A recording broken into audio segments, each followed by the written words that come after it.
आप सबसे दरख्वास्त है कि आज के प्रोग्राम को स्पॉन्सर करने वाले जो हैं खुसूसन उनके मरहूमीन के लिए, अपने मरहूमीन के लिए और मिल्लत जाफरिया के तमाम मरहूमीन के लिए एक मरतबा सूरह फातिहा पढ़ दी।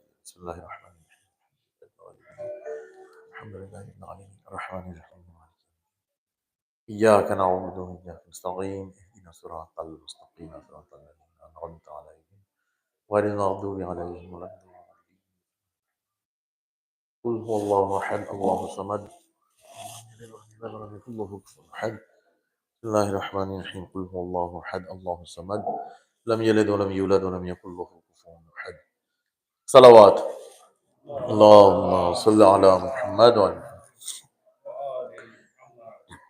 अऊज़ु बिल्लाहि मिनश शैतानिर रजीम। बिस्मिल्लाहिर रहमानिर रहीम। व बिहि नस्तईन इन्नहु खैरु नासिरिन व मुईन। व सल्लल्लाहु अला मुहम्मदिन व आलिहि ताहिरीन। व बाद अल्लाहुम्मा अंतिक़नी बिल हुदा व अलहिमनी बित तक़वा। सलावत अल्लाहुम्मा सल्लि अला Muhammad. Today we're going to discuss about a very important issue, which is that whenever you take a loan from someone, Allah subhanahu wa ta'ala says, or you make a deal with someone, you buy or sell something, there's an agreement between the two of you, and the things that you agree upon, Allah subhanahu wa ta'ala says that it is a compulsion upon you that you should write it down as an agreement, and it should be in a written form. It should be a document that you can refer to later on. So there's a verse in this regard. It's a very long verse, but I'll just read the first bit of it, which is in Surah Baqarah, and the verse number is 182. And Allah subhanahu wa ta'ala says, Ya ayyuhalladhina amanu idha إذا تداينتم بدين إلى أجل مسمى فاكتبوه.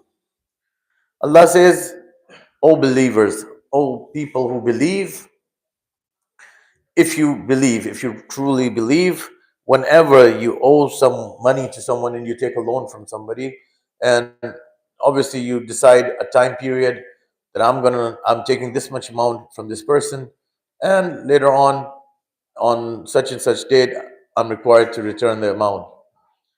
So dain loans, there are two kinds of loans in the Sharia. One of them is halal and the other one is haram.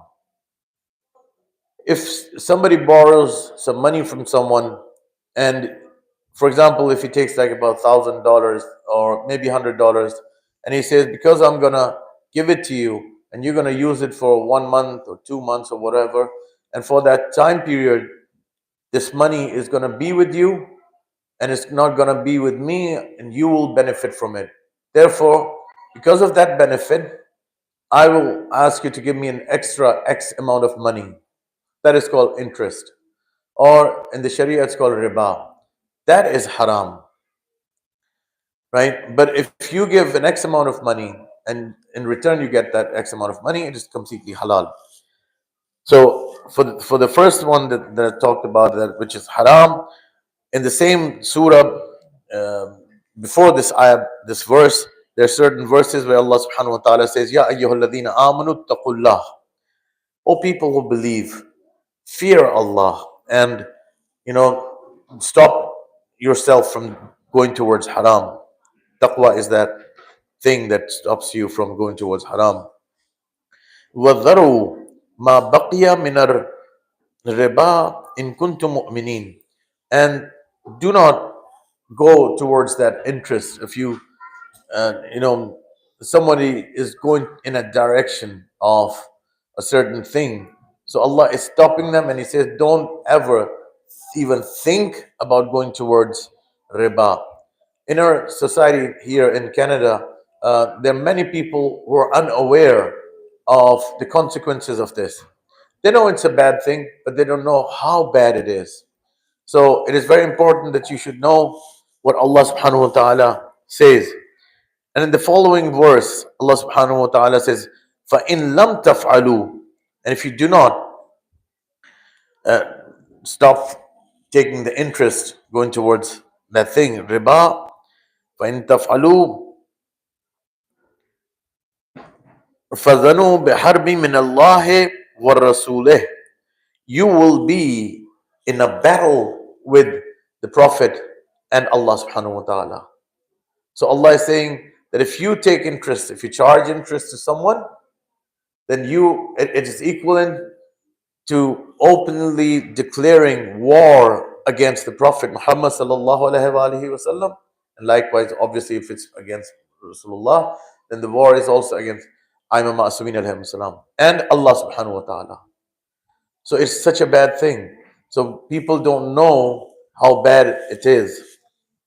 Therefore, we should always be careful once we are going into business agreements and business transactions. And now, the verse that I was discussing about, which is verse number 182 in Surah Baqarah. Allah Subhanahu wa Taala says that uh, write down the terms and conditions of that transaction that's happening between the two parties or two persons. Why are you required to write it down? He says it's not just that you two write it down, like two parties there and then they just write it down. No. He says that in between there should be a third party, and like a scribe was supposed to write it down. And that person or that party is required to be adil, someone who is respected by both sides, right? He writes down that document, and he says, so there are two things, very important two things in it. Number one, write it down for future references. And the document should be written by someone, a scribe, someone who is respected by both, somebody who's considered to be an honorable person. So in the future, if there's a dispute, it can be arisen by two facts, right? One, maybe one side might become dishonest. We're all humans at the end of the day. So money has got a lot of temptation there. So somebody might say, well, I owed you more. It wasn't $100. It was like an X amount of money. It was like $250 or something. But actually, it's in fact just $100. So what are you supposed to do? It's going to be his word against yours. Who's going to believe you if nothing was written? But once the document is written, and if it's written by either of the two persons, then even that in itself, because these two are a party in that transaction, that in itself does not become, it becomes, you become suspicious of the whole authenticity of that document. Therefore, Allah says that there should be a third person who should write it down, right? Likewise, He says, Allah subhanahu wa ta'ala says, when you're buying or selling certain things, and you're make a deal, you make a business transaction with someone, write it down. So writing down something, sometimes, when people, you find that when two parties are sitting with each other and they say, well, it's all right. What's the big deal? I'm not going to forget. You're not going to forget. You're not going to run away anywhere. I trust you. You trust me. It's not a matter of trust. It's the command of Allah subhanahu wa ta'ala. It's a requirement, like you pray salat, right? It's not, why are you praying salat? If somebody says, well, I believe in Allah subhanahu wa ta'ala, so why am I required to do the salat? Because Allah says so. Likewise, even if you trust the other party and that party trusts you, even then you're required to write it down, document it. Why? Because in the future you might forget. Both parties could be honest, but one side forgets. What's going to happen then? Or one side dies. So if you have a document, the fiqh masala, the fiqh masala is like if somebody dies, the eldest son is responsible for all of these kinds of transactions that his father had made. So if it was a loan that he didn't return, and now unfortunately the man has died, has passed away, his eldest son is supposed to pay in his place. It's wajib upon him, just like he himself had taken the loan from somebody. And we see in this society, people don't know about these issues. When somebody dies and it's a huge amount or something, so they say, well, my father took it from you. I've got nothing to do with it. Yes, legally, you don't have anything to do with it. But according to Allah, you are the one who owes money now instead of your father who's passed away. So you are in your father's place and you have to pay off that loan. Therefore, that document, because maybe this deal or this transaction or this document wasn't written, and this deal was made somewhere where the son wasn't present, he wasn't there, right? So if he's shown this document, and that document is written by a third party who is supposed to be someone who's like respected by all and a pious man, so it is his handwriting, and he says, well, and he's also a witness. So Allah subhanahu wa ta'ala says, other than these two things, you're also required to have witnesses. Like, for example, two men who are adil, right? Or if you don't have two men, then you can have another option of having one man and two women. And then Allah subhanahu wa ta'ala gives the reason why there should be two women instead of one man, right? So two women replace one man. Allah says that is because if the ladies forget, they will remind each other, right?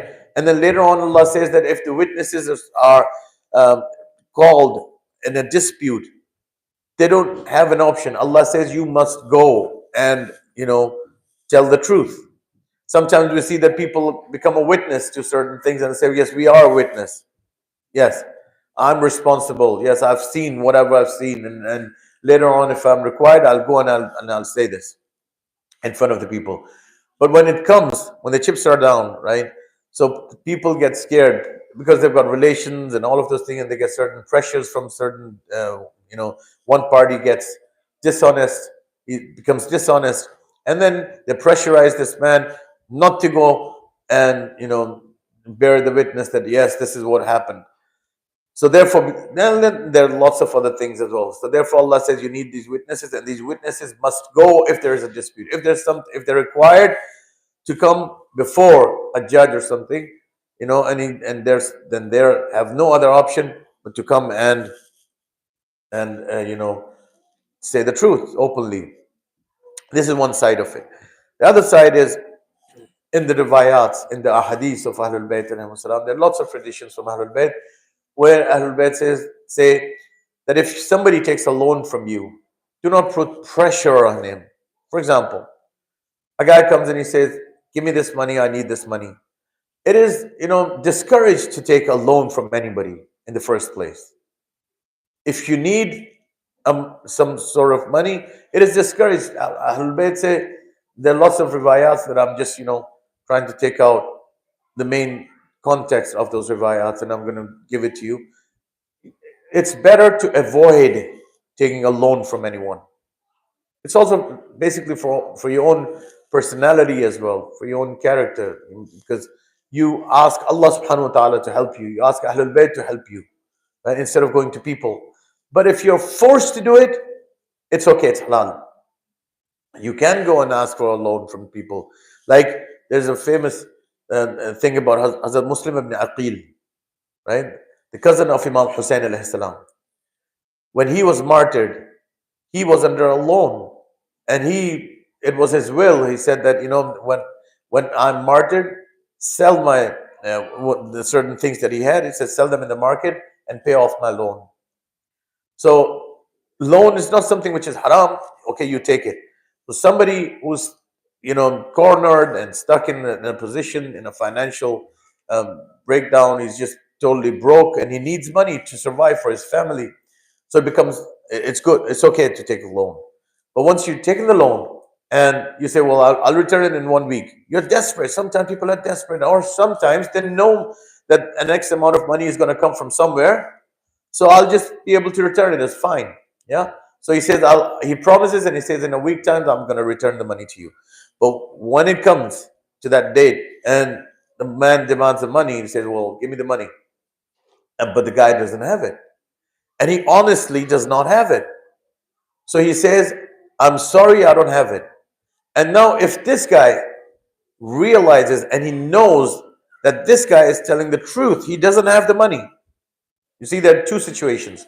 One, the guy has got the money, but he doesn't want to return it. Now he's going to sin. If he doesn't return it, he's got the money, he's not returning it on purpose, well, it's a very bad thing to do. But if he hasn't got the money to return, and the other guy knows that this guy really doesn't have the money, but he still puts on the pressure on him. You know what the hadith says? This is an authentic hadith. It says that if somebody gives a loan to his Momin brother, Allah opens the door of paradise for him. And later on, when he's unable, the Momin brother is unable to return it because of his own financial constraints. If he's unable to do it, and you put some pressure on him, and he's pressurized to return and say, I don't care, I don't give a damn if you don't have the money. Just give it to me, it's my money, right? That, you know what's going to happen? It says Allah opens the door of hell for you. Allahu Akbar. So you lose on both sides. You've lost your money, and you're gonna, it was a good thing in the beginning. In the beginning, you gave the money to your Momin brother. It was a very good thing. But then now you end up going to hell because you've pressurized this guy. You know, that good deed has turned into a very evil and a bad thing. Why? Because you're putting that Momin brother in a tremendous torture, and you're pressurizing him. That's haram. Right? So what do you do? What do you do? It says, the hadith says that if you can forgive your Momin brother the loan that he owes to you, it's better for you. It's better if you just forgive. You forget it. Okay, is that to your Momin brother? Okay, you don't have it, it's fine. But there are other options as well. You could say, like, you owe me X amount of money. Well, you can give me this, you can return this money in installments. Or make it easy for him, give him some time. Do that. But if you pressurize him, that's not something that's very good. I'll tell you a little story about someone who gets stuck, and then, in financial. He was a man from Iran, and he was a big man, by the way. He was a very rich man, wealthy man. He had a huge business. He had a business empire that he was running, and suddenly everything starts to go bad, and he's losing money until the day comes when he's completely broke. He has nothing left, absolutely nothing left. So what does he do? He starts taking a loan from people because he needs the loan to survive, right? He needs the loan to fill up the gap, that the losses that he had suffered in the business. There are people who were demanding the money, so he had to return the money. So he starts taking a loan from people.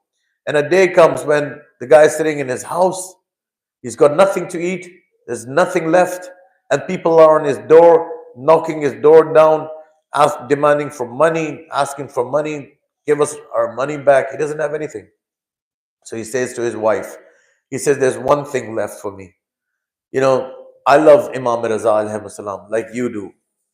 So give me some money, and I'll go for one night. I'll travel to Mashhad. I'll go to my Imam, and I'll say, yeah, Imam Raza, I'm your follower. You're our Imam. So help me. And the next day I'll come back.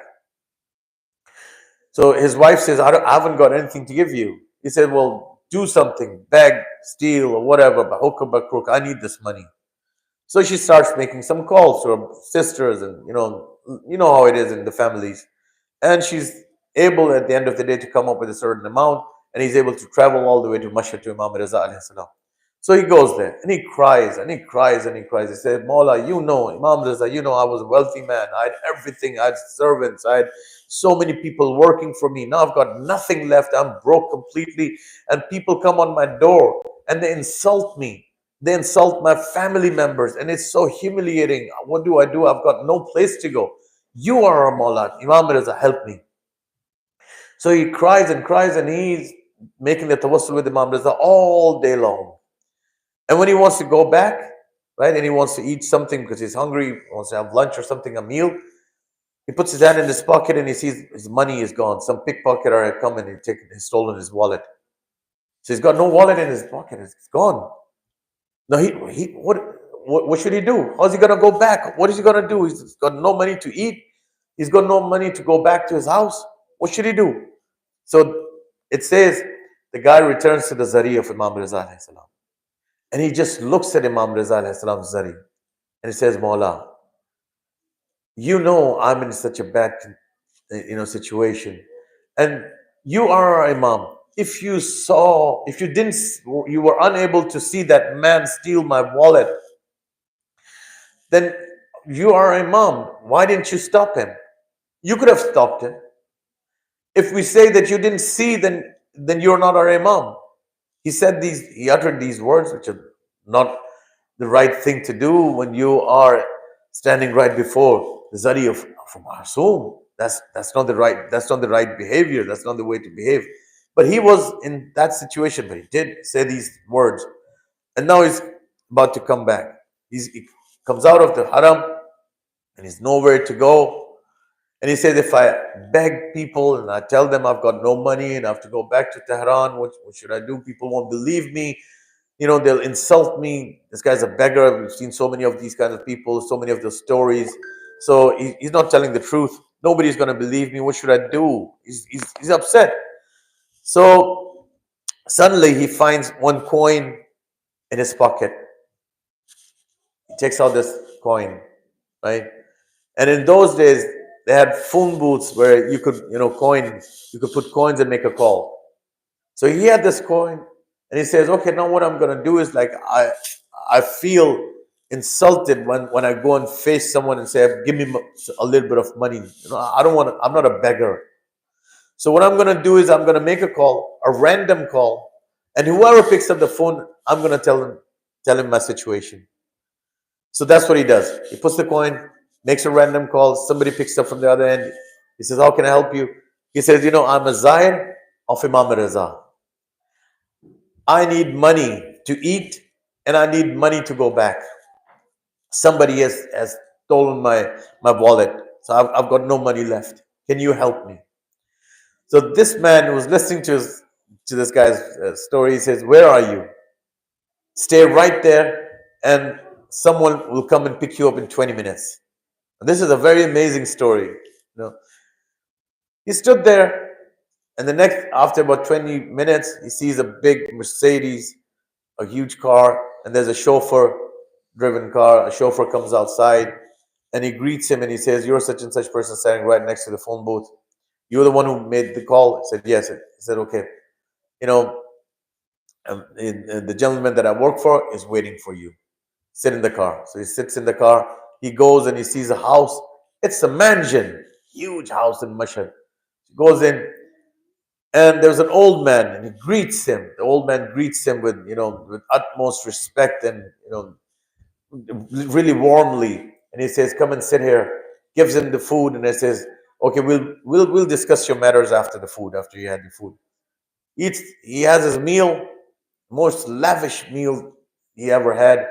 And after that meal was finished, he said, "Okay, now sit down and tell me what happened." So he tells him, he says, "I was a really wealthy man. This happened, that happened. Now I'm under loan. I've got no money left and all of these things." He says, "Okay, stop. Just tell me, how much loan do you owe to people? How much money do you owe?" So he says, 200 million tuman. He says, "Okay. And how much money do you need to start your work that you used to do?" He says, "Roughly like about 80 million. He says, "Okay, fine." He asks his servant to bring his briefcase. Brings the briefcase, it writes down a check of 300 million tumans. He says, "Take it." He says, "I'm not going to take this. How can I accept this? This is a huge amount, 300 million. I'm not going to take this from you. I cannot accept this from you." He says, "No, you have to." He says, I'll not do that. Impossible. You cannot make me accept this huge amount. "And why are you giving me this amount?" He says, "You really want to know? It is wajib upon me to give you this amount." He says, "Why?" He says, "I'll show you." He calls a boy, and that's his son, a young man. He says, "You look at him. He was, sick, and he was about to die. I took him to England, and the best doctors of the world saw him, and they also said there's no hope left. He's going to die. We're unable to do anything." He said, "That very moment when I was completely, I could see that my son is going to die and I had no hope left. He said, I just closed my eyes and I said, 'Ya Imam Rida, help me. This is my son. And I am your follower. And I live in Mashhad as well. So I have at least one right upon you. I have one thing that I can ask from you. I am your neighbor. And this is my son and he's about to die. Save him, Ya Imam Rida. And I promise that I will help one of your pilgrims, one of your Zair, when he's in a really bad situation, very bad, if I can help him, I promise to help him. And it's been about 2 years that I go to the haram and I come back, and not one single person has ever said that I need help. Last night, I saw Imam Raza alayhi salam in my dream. And Imam Raza alayhi salam said, you know, one of my Zahirs, he owes money to a lot of people. He's going to come to you.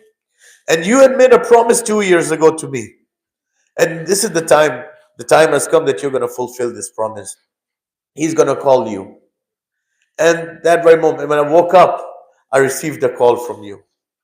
So this is wajib upon me. This is from Imam Raza. I'm not giving this amount to you. I'm doing this for Imam Raza because Imam Raza has asked me to do this. Salawat wa Muhammad wa ali Muhammad. Muhammad wa ali Muhammad wa ajil farajah. Okay, so you guys have any questions? Come on. Kuch to pucho yaar. Yeah, sir.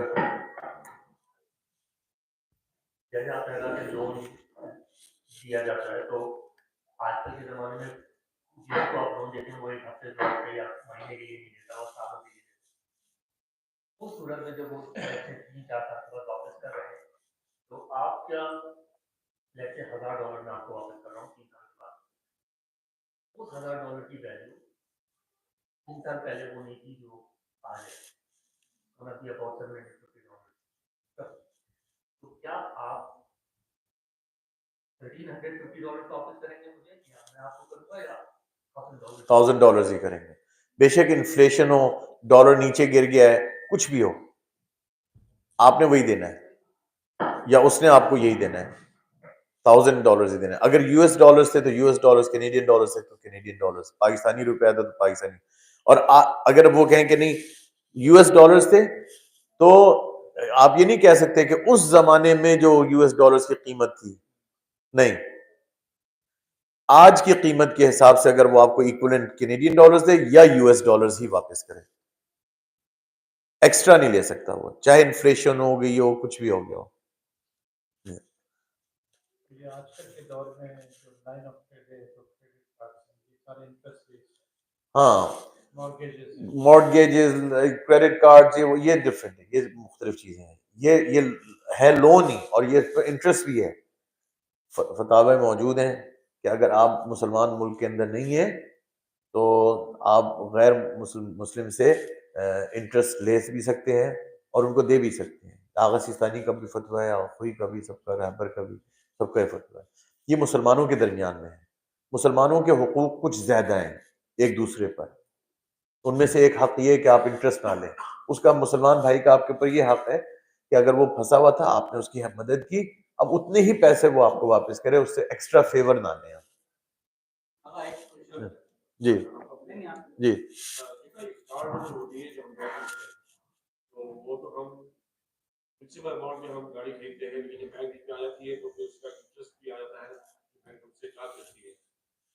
تو ہمیں پتہ نہیں ہے وہ کتنا charge کر رہی ہے, لیکن جو ہم اماؤنٹ بینک کو دے رہے ہیں وہ انٹرسٹ کے ساتھ دے رہے ہیں, تو یہ جائز ہے. انٹرسٹ کے ساتھ جو گاڑی, میں اب آپ کو ایک بات کروں, یہ چیز اگر آپ پاکستان میں بھی ہو, کسی پرائیویٹ پارٹی سے بھی اگر آپ گاڑی لے رہے ہیں اور آپ نے گاڑی قسطوں کے اوپر لی اور وہ انٹرسٹ چارج کر رہا ہے, وہ انٹرسٹ نہیں ہے. انٹرسٹ بیسیکلی کیا ہے, کیونکہ خرید و فروش میں ایک چیز آ گئی ہے. انٹرسٹ کیا ہے کہ کیش کے اوپر کیش لینا, یہ ہے انٹرسٹ. لیکن اگر درمیان میں خرید و فروش کے لیے یہ مثلا اینک آ گئی, گاڑی آ گئی, گھر آ گیا, کوئی چیز آ گئی, تو وہ پھر انٹرسٹ نہیں ہوگا. وہ انٹرسٹ نہیں, کیونکہ ایک فزیکل چیز موجود ہے جس کو آپ نے ہاتھ میں پکڑ سکتے ہیں.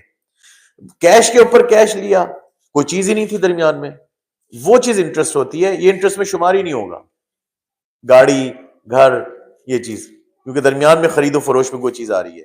آپ کا یہ رائٹ ہے, یہ کاروباری ڈیل ہے. یہ موبائل ہے آج $100 کا, مثال $50 کا, $10 کا, میں آپ کو دے رہا ہوں اور کہتا ہوں کہ ٹھیک ہے آپ مجھے جو ہے وہ 10 سینٹس پر منتھ آپ مجھے ریٹرن کریں, اور 100 سال تک آپ کرتے رہیں. تو آپ اگر آپ نے سائن کر کے دیا ہے یہ 100 سال تک پھر آپ دیتے رہیں مجھے آپ 10 سینٹس, تو وہ انٹرسٹ شمار نہیں ہوگا. جی نوید بھائی. جیسا کہ یہاں پر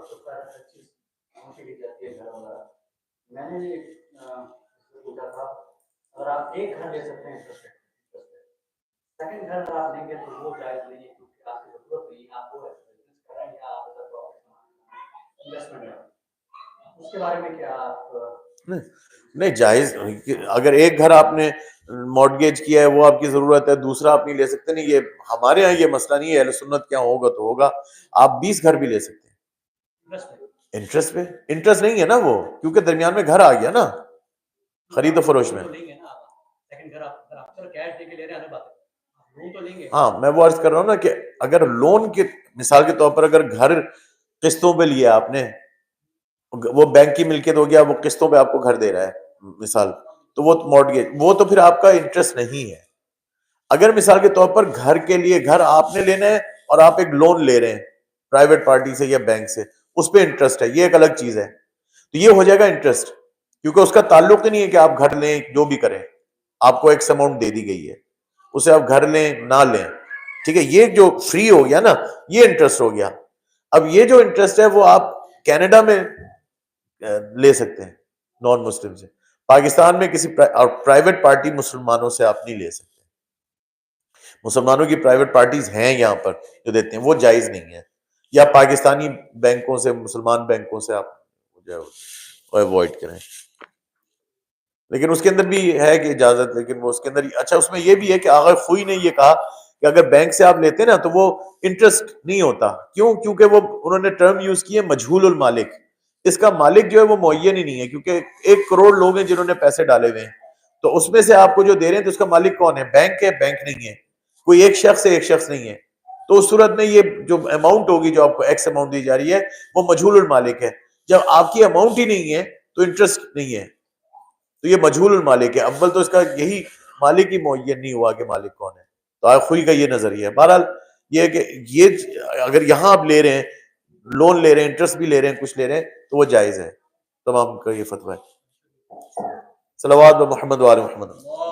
بسم اللہ الرحمن الرحیم، الحمدللہ رب العالمین، اللہم صلی علی محمد وآل محمد.